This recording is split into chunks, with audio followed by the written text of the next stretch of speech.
Hi, it's Kevin Lebates here, and video 2 in a series commissioned by the Helsinki Blockchain Center. And today's question is, what is the significance of blockchain? Because in the previous video I talked a bit about what is blockchain for, and I gave a very broad and general answer to that. In today's video we'll look at some more specific cases, and we'll do that by digging into that core concept, namely ownership in a decentralized manner.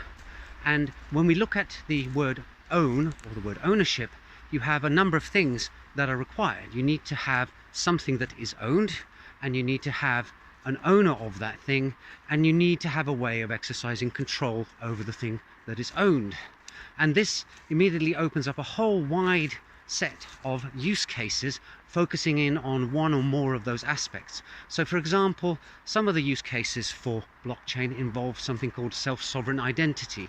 The idea that instead of relying on a central authority to manage our identity, such as a government agency or a company, we can actually ourselves own our identity.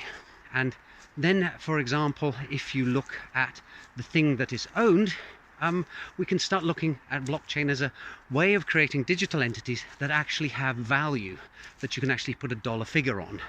And then finally, when we look at transactions, we open a whole other Pandora's box of possibilities, because if you look at what goes on in company and human interactions, often it boils down to transactions, and transactions are incredibly significant. The whole of the financial world and the trading world relies on transactions, and at the moment the majority of these transactions are managed by central authorities, and we pay a commission or a brokerage fee or something like that for the privilege of using these systems.